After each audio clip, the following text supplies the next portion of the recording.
Hello and welcome back to the Heat Check podcast, the Miami Herald's Miami Heat podcast. I'm David Wilson, and I am joined, as always, on the other line by Anthony Chiang, our Heat beat writer here at the Herald. Anthony, this is a very special episode because we're going to ask you to rank your children. Power rankings episode. That I will not do. Can I do 1A and 1B? Can I do that? I don't know. return. 1A is still better. I know it's kind of true. I return to the podcast as a dad of two. My wife and I had our second child, August 22nd, a couple weeks ago. So that's why we've taken some time off. That's why I've taken some time off. But we're back.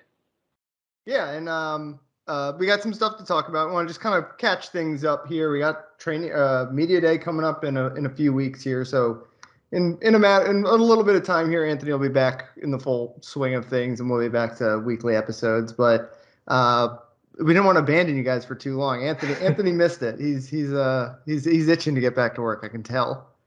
I feel like our job is so much easier than what I'm doing right now. Like, I'm so ready to get back to work and do like the other stuff.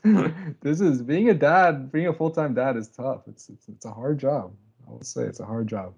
So obviously the big news since the last time we recorded is Donovan Mitchell trade to Cleveland. That happened, I think, last week. I kind of forget it all because college football has started, and that has occupied 95% of my brain at this point. But yeah, Donovan Mitchell getting traded to the Cavs. Obviously a little bit of a stunner there. I think everyone thought it was going to be the Knicks if and when it happened. Cavs look pretty dangerous in the short term and maybe very dangerous in the long term. We had obviously talked a lot about it's just going to be hard for the Heat to make that trade happen. Especially one, did the Heat even want to make that trade and give up what the Jazz were offering? And then if they did, the Heat it's going to be hard to win a bidding war with the stuff they had. So I guess just what was your reaction to the trade? When you see the return that the Jazz got, to me, I just don't think the Heat wanted to give up all that for Donovan Mitchell. We can obviously debate whether that is smart or not, right. But what was your kind of initial reaction to that trade? Yeah, I was a little surprised, right? Because all the reporting was about the Knicks and when they traded Garrett and a little bit of Heat, but mostly Knicks. It just seemed like it was bound to go to the Knicks, and just randomly, I guess the Cavs had been reported as a suitor, but the trade kind of materialized out of nowhere, right? There wasn't any momentum or anything. There wasn't a Woj tweet the night before saying that Cleveland and Utah are engaged in trade discussions. It just happened. So a little surprised, but it makes sense for both teams, right? Cleveland all of a sudden with a core of Garland, Mobley, Donovan Mitchell, Jarrett Allen, that's a good team. That's a solid team and built for the future too. They're young. Right, yeah, that's what I like about the trade for them is Mitchell is obviously an upgrade on Colin Sexton in the short term, but he's also they go from being what did they finish in the East last year? They were 7. They were playing. They were playing. Yeah, they were playing. I think 7 or 8, right? Yeah. This jumps them probably up to 5. They should be a solid playoff team range, and then obviously Mitchell is in his prime now, or maybe very pre-prime, and they're gonna be a team. Obviously, the Heat is gonna be contending with for a long time now. So it makes them better in the short term, but also without sacrificing their long term. I think it made a lot of sense for them. Yeah, definitely. And then Utah, they got 3 unprotected first-round picks, 2 pick swaps. Something the Heat really were in position to trade. We've talked about this many times over the summer. The Heat have 2 unprotected picks to trade available. They could have opened up a third, but take some maneuvering. So they had 1 more pick to offer Utah, and I would think that Cleveland's picks are probably a little more coveted than Miami because Miami's usually good, right? Cleveland should be good for a while, but they don't have the track record that Miami does. Remember, there was once upon a time when that Heat, what was that Heat pick that the Suns had, where people that's the most valuable 2023 or something like that. I actually think it was earlier. 2021, I think maybe actually.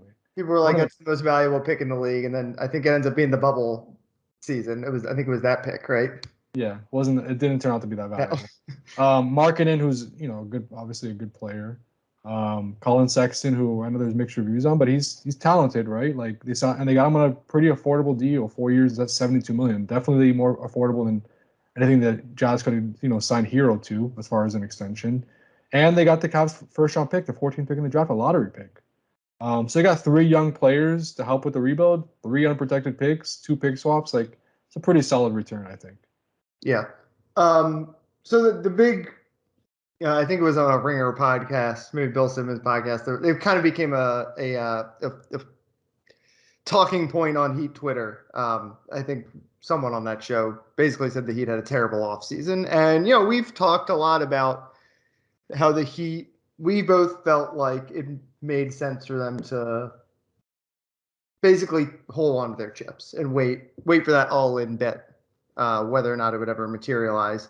Because whether it was Kevin Durant or maybe Donovan Mitchell, if you wait long enough, maybe you can get one of these guys, and you don't want to blow your assets too fast. But now here we are. We're recording this September 7th. Donovan Mitchell is no longer available. Kevin Durant, for now, no longer available. I'm not going to ever say Kevin Durant is not available at all. Right. Kyrie Irving probably not available, assuming the Nets are going to hold on to Kevin Durant. They're not going to part with Kyrie either. So it sure feels like we're going to get to the start of the season, and every superstar has found his home now. No, barring anything stunning, everything is kind of settled in place. So my question for you is, did the Heat kind of blow this offseason? Was it a great offseason for the Heat? No, obviously not, right? They didn't upgrade the roster. You could argue that they're not as good as last year because they lost their starting power forward in PJ Tucker and really didn't replace him. I mean, they added Jovic in the draft, but it doesn't seem like he's going to be ready to play immediately. So it doesn't seem to be at least a factor this season. So yeah, I mean, it wasn't a great offseason, but it's hard to say they blew it when they still returned 98% of the roster pretty much of a team that finished one shot away from the finals, right? I mean, they're still going to be one of the best teams in the East. Are they the best team in the East right now on paper? Probably not, or definitely not. But they'll be in that group that's going to be contending, right? But, if there's an injury, Milwaukee has an injury, Boston has an injury, or maybe Tyler Hero takes a leap. Like, they're in that range where they could – I don't think you'd be shocked if they won the East, just like last year. Well, at least in the regular season, or right. At least get to the Eastern Conference Finals. I'd be pretty shocked if they won the regular season again. Just like it's hard to do that 2 years in a row. It is hard, but I just when you're in that, I think like Philly, Milwaukee, Boston, Miami, any of those 4 teams win the East in the regular season. Yeah, that's fair. I wouldn't be surprised. I'm not saying that I expect the Heat to do it, but I wouldn't be surprised. It's not like if all of a sudden the Bulls won the East next year, right? Then I'd be surprised. But Cleveland, I would kind of be surprised. I mean Cleveland's good. They've posed some problems definitely for the Heat with their length, but I still think the Heat with their experience, the veterans they have in their roster, they're still better right now than Cleveland, I would say. So I wouldn't characterize it as a failure, but when the expectations are Kevin Durant, because Kevin Durant has you on his list of preferred destinations, and you've been linked to Donovan Mitchell for years, and finally Donovan Mitchell is available, and you don't get either one, I get it, right? There is some sense of disappointment from fans. So it's understandable. But look, the Heat know they need to get another star. That was obvious this year, right? They put themselves they didn't sign PJ Tucker because they don't want to be hard capped, because they want to the flexibility to go after somebody in the trade market, right? Whether it's Kevin Durant, whether it's Donovan Mitchell, whether it's another star becomes available that we don't even know at this point in the next few months. They want to be in the game. They don't want to trade their picks for Jay Crowder because they want those picks for a bigger move. So I don't know what that move is. I don't know. It's the NBA. Tomorrow somebody could demand a trade that we don't even see right now. But they believe that they could be in the game because they have those assets. And we'll see if anything comes to fruition, in the coming months. Yeah, for me, it's hard to call it a failure because I think they had a plan. They stuck to that plan. Whether, again, like you can debate whether. I mean, I think that holding on to those picks and Tyler Hero and all those things to get the big move is the smart plan. I guess you can gripe with it, but they're thinking, like you said, like kind of a long-term view here. And they had a plan. It was always a risky plan, right? There was always probably better than 50-50 shot that you were going to come out of that offseason without Kevin Durant or Donovan Mitchell, right? Like Phoenix was the favorite for Kevin Durant for a while, right? The Knicks were the favorite for Donovan Mitchell. There was a big chance that was where those two guys were going to wind up. The Lakers were the favorite for Kyrie. So it was always a risk, but it was, like you said, they know they need a star. I feel like they need something close to a star. You know, they don't necessarily need Kevin Durant. They don't need Kevin Mitchell. Durant. Right. You know, like I don't know if they'd been able to swing the Malcolm Brogdon trade that the Celtics did. Would that have maybe been a smart move? I don't know. I haven't thought about how that possibly would have come. But a guy like that, if they could have added a guy like that or DeJounte Murray or something. Obviously, DeJounte Murray, that would have been, the cost was way too high on that. But yes, maybe they should have been a little bit more proactive in like that tertiary star zone or whatever we want to call it. John Collins? Does John Collins do it for you? Maybe John Collins counts. But again, are you giving up Tyler Hero for any of those guys? Yeah. I'm not. Maybe Brogdon, just because if you're in that win now phase, Brogdon helps you there. But I don't know. I'm still, like we said, the offseason's gonna end and the Heat are gonna not have Kevin Durant or Donovan Mitchell, but by February 15th, when we're talking about the trade deadline, two new superstars are going to be disgruntled, or whether it's Damian Lillard is still on the Blazers, right? Bradley Beal is still on the Wizards. There's a lot of guys out there who are inevitably not going to be totally happy. Joel Embiid, what if the Sixers go off the rails? We know that Joel Embiid would love to play with Jimmy Butler again, right? It's not over until it's never. And honestly, in the NBA, it's never over. Definitely not over, and at the very least, it might not be Damian Lillard, but at the very least, I don't want to guarantee anything, but I'd be pretty surprised if there is not a power forward added at some point before the trade deadline. Right.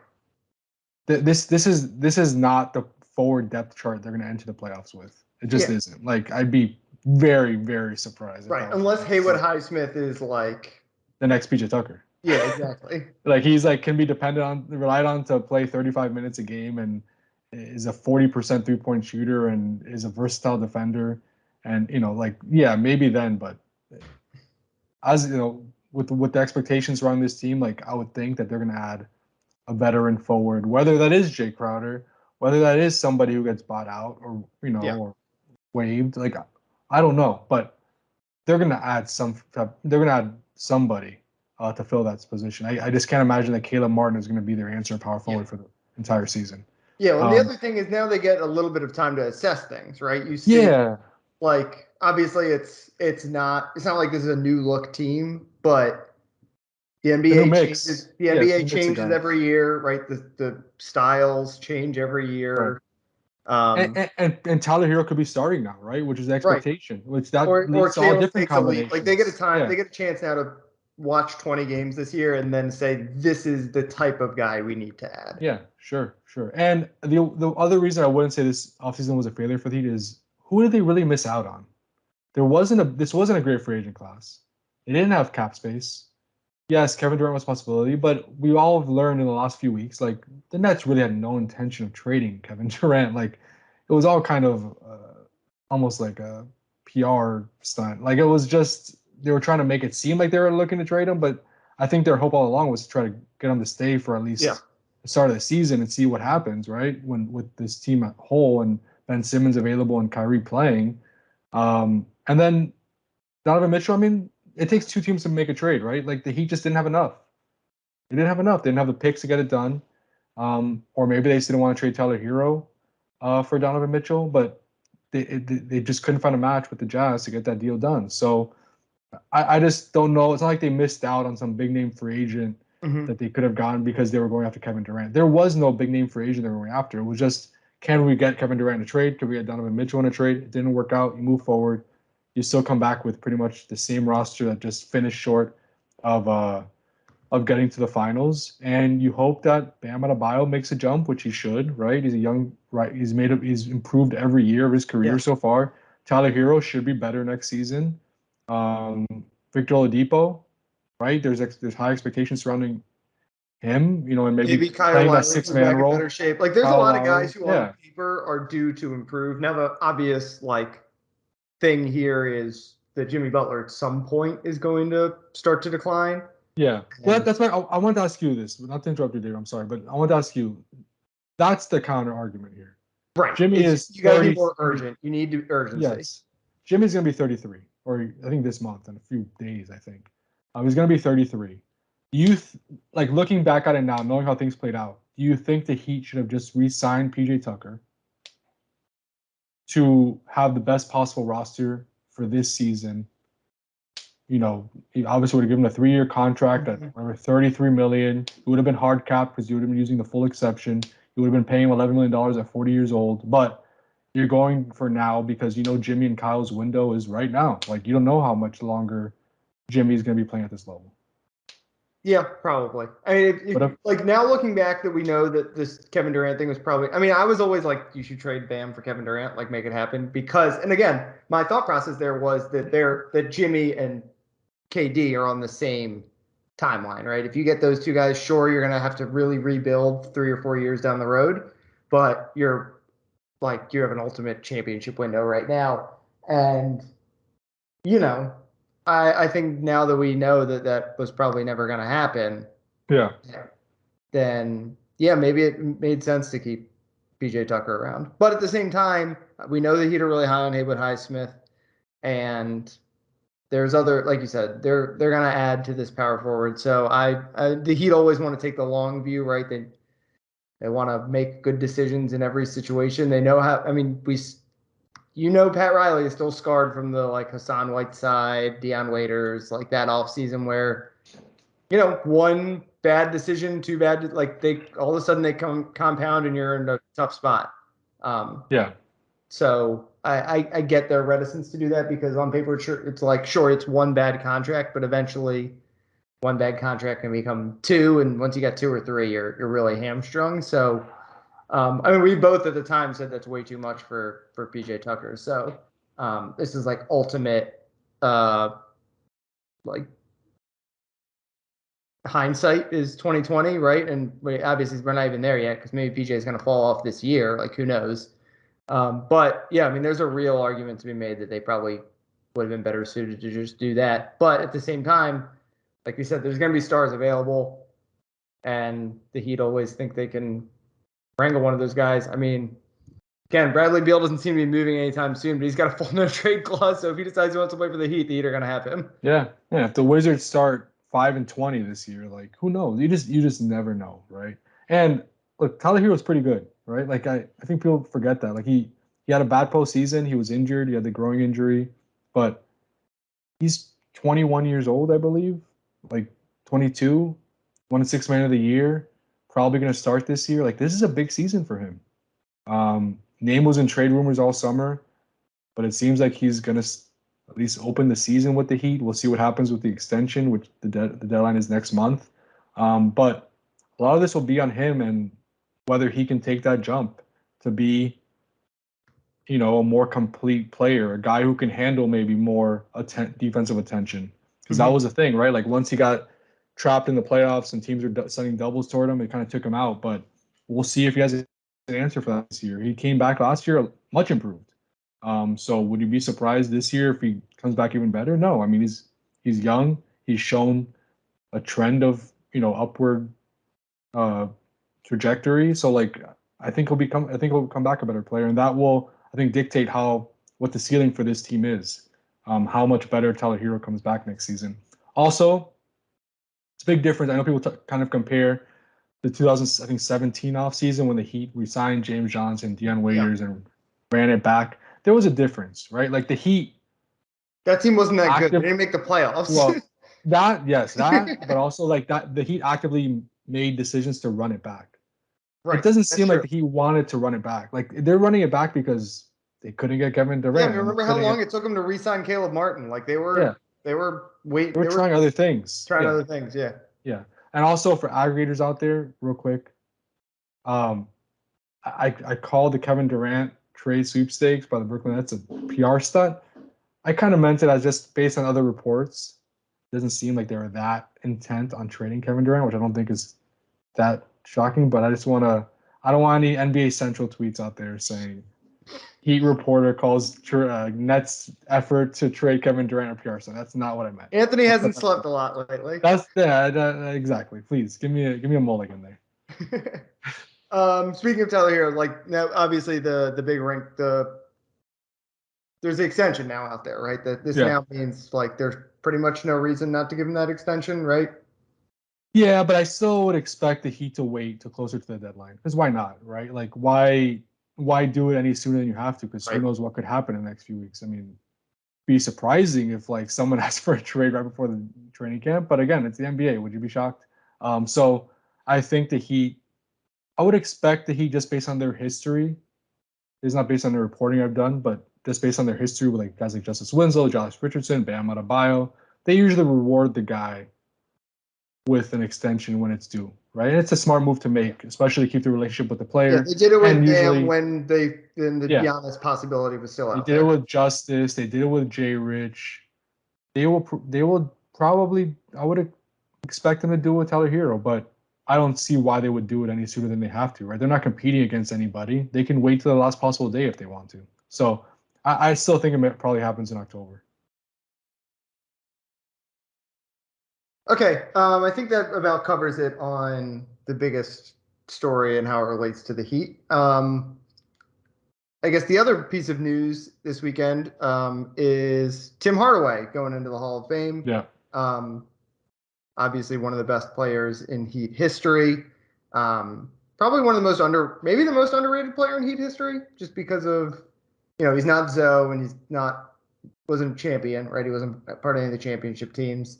Like to me, someone who didn't grow up in Miami, it's like, all right, I think of him almost more as a Warrior, obviously. The Run TMC teams. But Anthony, you obviously grew up down here and probably have relatively fond Tim Hardaway memories. What do you think of him going to the Hall of Fame? You have any big picture thoughts? Yeah, I feel like he probably doesn't get, like you said, he's underrated. He doesn't get enough credit probably for what he did to kind of help put the Heat in the map. Obviously Pat gets all the credit and a lot of the credit and deservedly so. Alonzo Mourning too. Tim Hardaway had, Alonzo has kind of stayed around the organization, right? He's kind of been, like from the pre. I mean, obviously he was on the 06 team, but from the pre-championship era, like I feel like he's like the one guy people think of, Alonzo. Yeah. But Tim Hardaway was the co-star, right? Like he was almost just as important as Alonzo. They were like the leading duo. It was like Jimmy and Bam, right? It was like, both of them were driving forces behind the Heat's success during those years. So I interviewed Tim Hardaway just like after the news came out that he was going to be part of this Hall of Fame class. And I asked him like what he was most proud of, right, from his time with the Heat. And he said helping make Miami a basketball city. Like he's like, everyone talks about the big three, but it was me and Zoe and Pat who kind of helped set the table for that. Miami before was a football town and people would go to Heat games like as an event. But like when we started winning, people would go to Heat games because we were a good team. Yeah. This community didn't have that before. So when I see Tim Hardaway going to the Hall of Fame this weekend, that's kind of what the memories that come back to me is like those early days of when Pat was building kind of what the Heat are today. Tim Hardaway was a big part of that. Yeah. Obviously one of the most fun players to watch there for a while.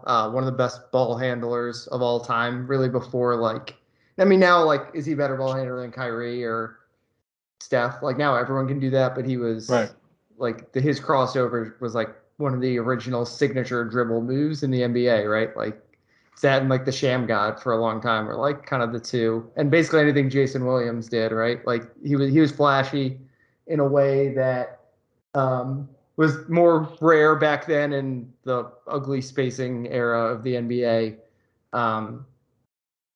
He's obviously when you talk about like all-time Heat guys. I think at one point we talked about this. Like pretty much everyone these guys number up at FTX Arena. Obviously, like pretty much everyone at FTX Arena like has got their number up there. Like there's not a lot of Heat stars of all time, right? I think with the thing I had found at one point was that every All-Star except every person to ever be an All-Star for the Heat except is Glenn Rice's jersey. There's like one for Anthony Mason maybe. Glenn Rice is not. Yeah, it's like everyone who's ever been an All-Star for the Heat has their number up in the rafters. I think except Glenn Rice must have been one year or something. So yeah, I mean there's Goran. Oh, and Goran, but I think Goran will at some point. Yeah.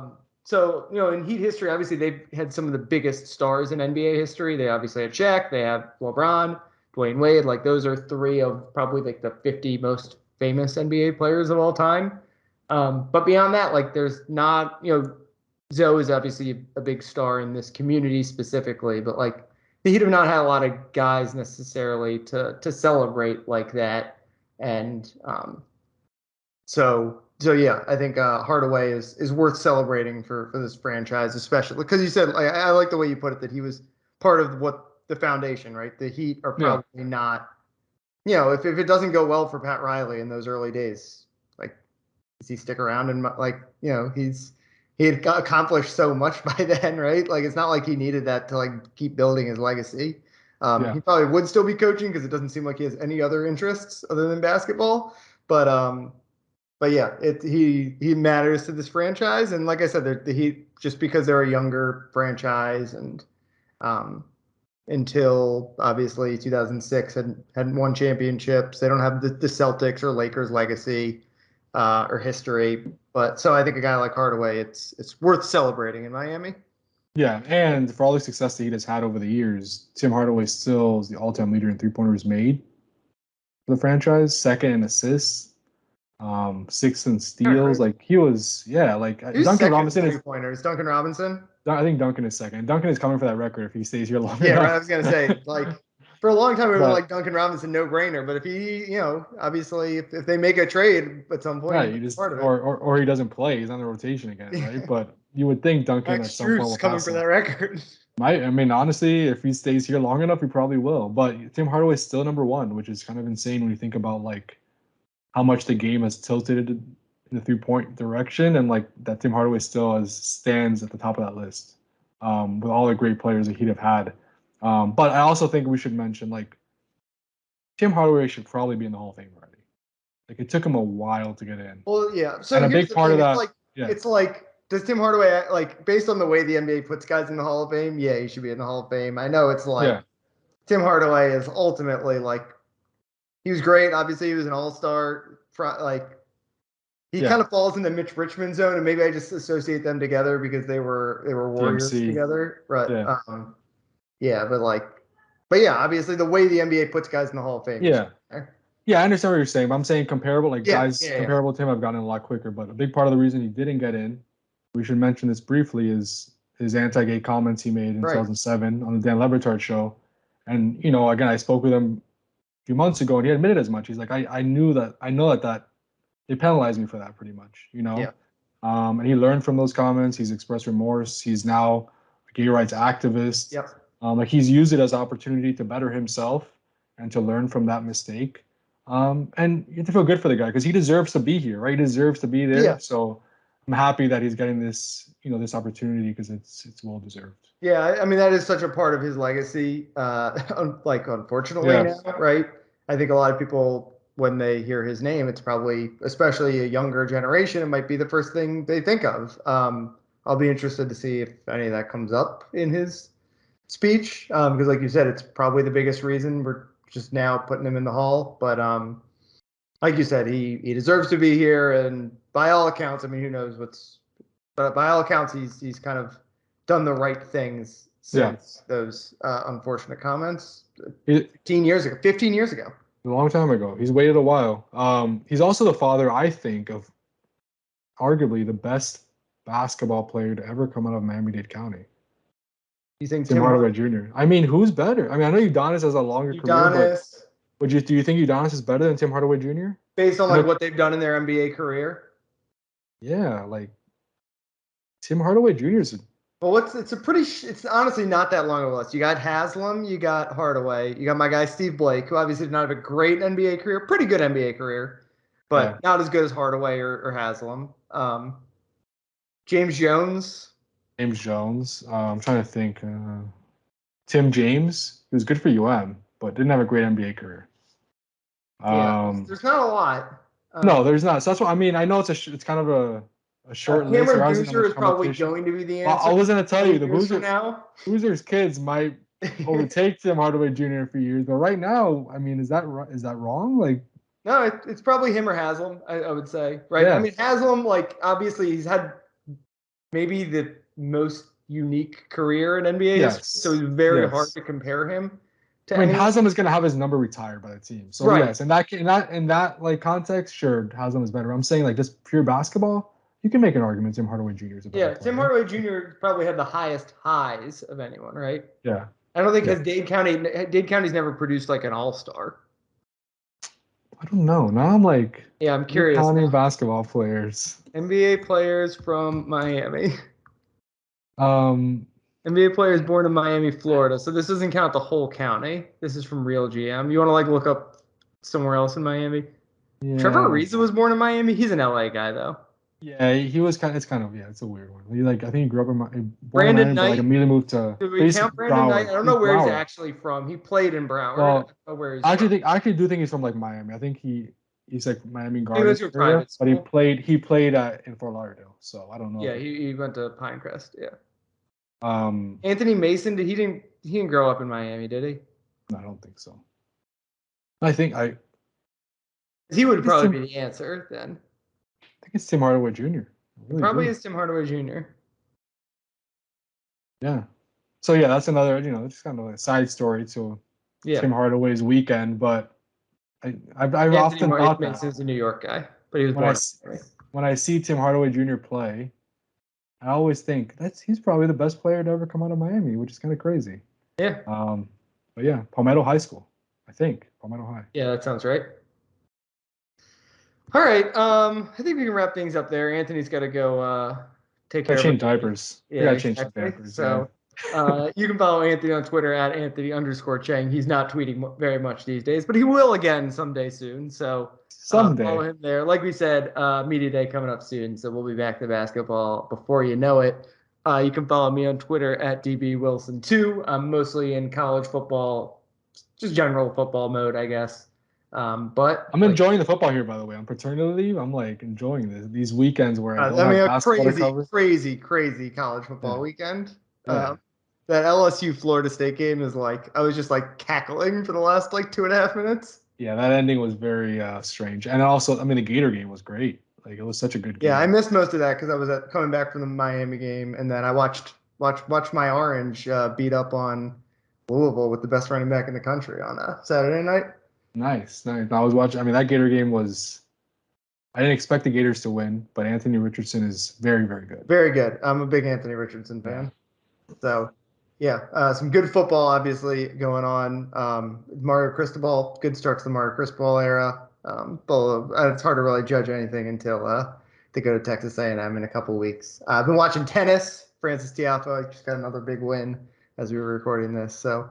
It's all of a sudden sports are back, right? August is not fun. September's fun, and it'll get even busier in the next couple weeks here. So thanks as always for listening, and we will talk to you guys. In a couple weeks probably.